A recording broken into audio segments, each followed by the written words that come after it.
Hey everyone, welcome back to the channel. So I want to talk to you today about something that sounds really dry and boring on the surface, but I promise you, by the end of this video, you are going to see it completely differently. Because what I am about to explain to you is not just some abstract Wall Street thing. This is something that is quietly happening right now in the background, and it will directly affect the value of every single dollar sitting in your bank account. Here is the one-sentence version.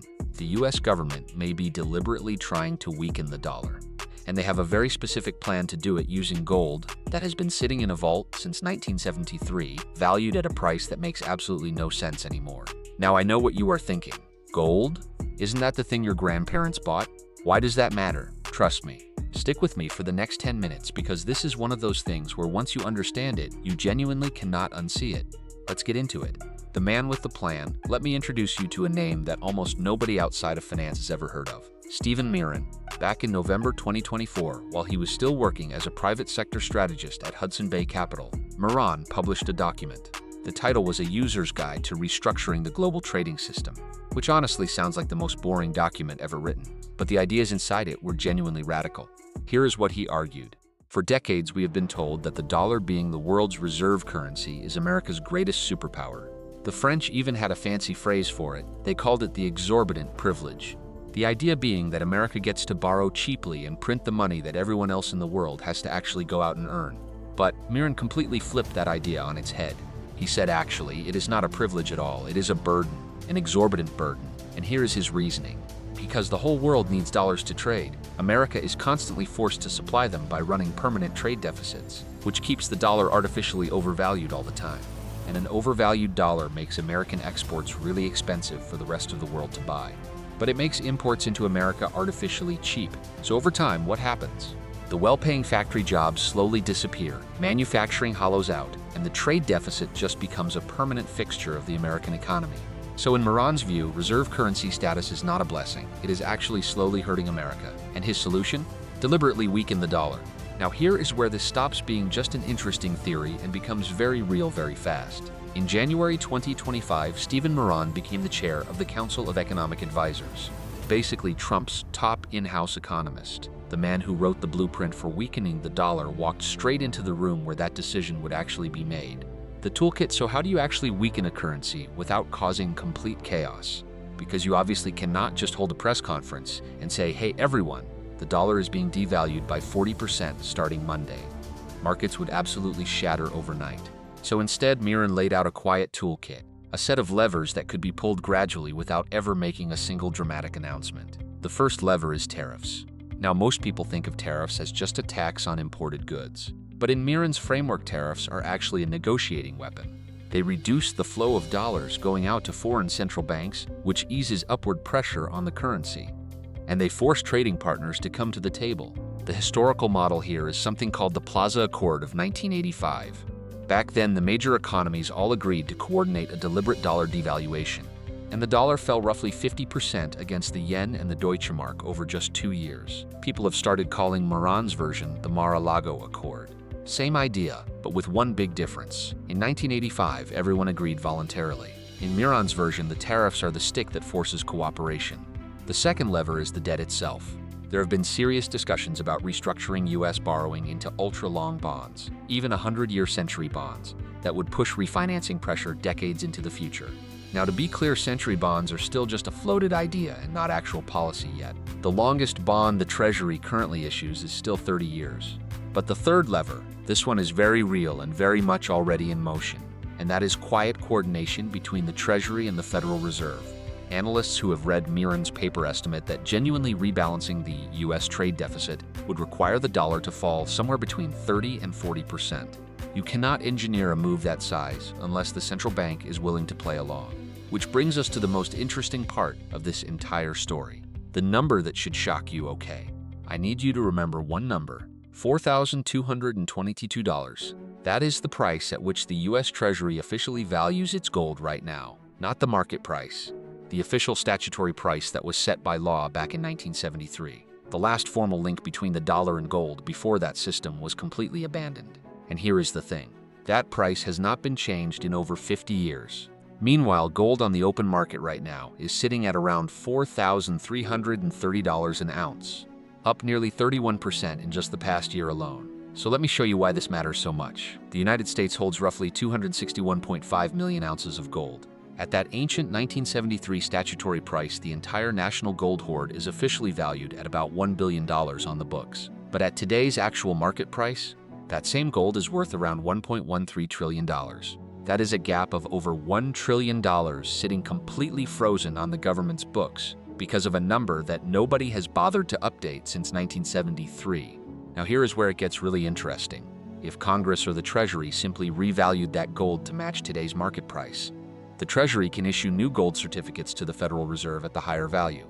The Fed then credits the Treasury's account with the difference. What that means in plain English is this: the government could conjure over $1 trillion of new spending capacity. No new debt, no new taxes, no borrowing. The gold never even leaves the vault. And this is not some crazy new idea.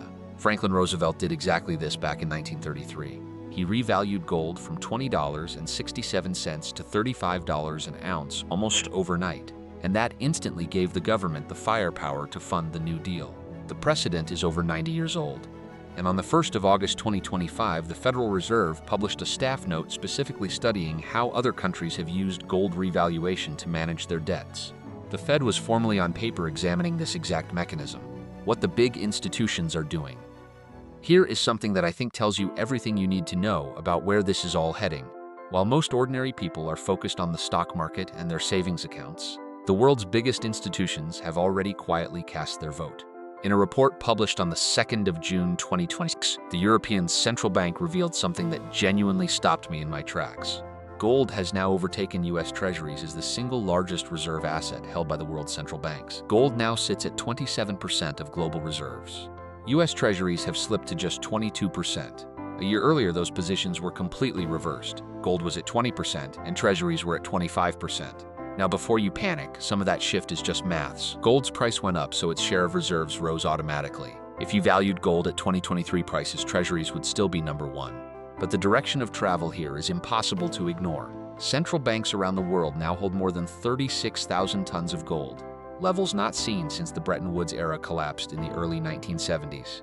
And they have been net buyers of gold every single year since 2010. Then, look at China. China's holdings of U.S. Treasuries have fallen to $652 billion as of March 2026, the lowest level since September 2008. At their peak back in 2013, China held roughly $1.3 trillion worth of U.S. debt. They have basically cut their exposure in half. Analysts describe this pretty bluntly as sanctions proofing, a direct response to the West freezing Russian reserves back in 2022, which proved to the entire world that dollar assets can be weaponized at any moment.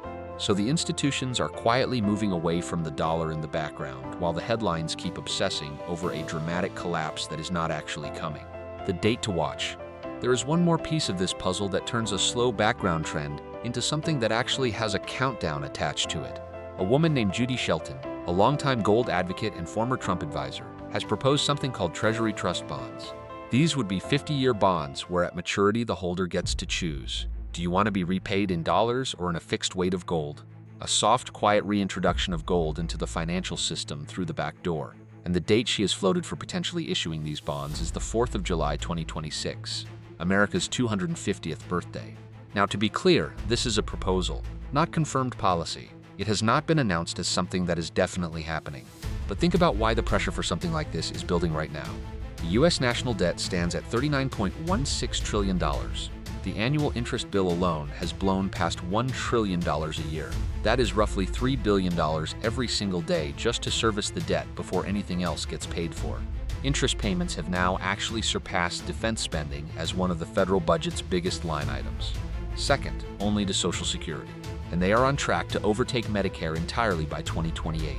A government drowning in debt that cannot inflate it away and cannot grow its way out has very few options left. And a quiet reset using gold it already owns sitting in a vault valued at a 1973 price starts to look less like a conspiracy theory and more like a pretty logical balance sheet move. But wait, the dollar is still strong. Now here is the thing that trips most people up when they hear all of this. If there is this big secret plan to weaken the dollar, why is the dollar index still sitting at around 100? Why has it not collapsed already? And this is actually the most important part of understanding what is really going on. A chaotic dollar collapse would destroy confidence completely and strip America of all its leverage at the negotiating table. That is the last thing the people engineering this reset actually want. What they want is a managed reset, a controlled gradual decline where the dollar looks reasonably healthy on the surface while the plumbing is being quietly rebuilt underneath. Miran himself has said publicly that the dollar cannot simply be crashed and that it requires what he calls gradualism or coordination with allies or the Federal Reserve. So the strength you are seeing in the dollar right now is not proof that nothing is happening. It is actually the cover that makes it possible for the reset to happen quietly.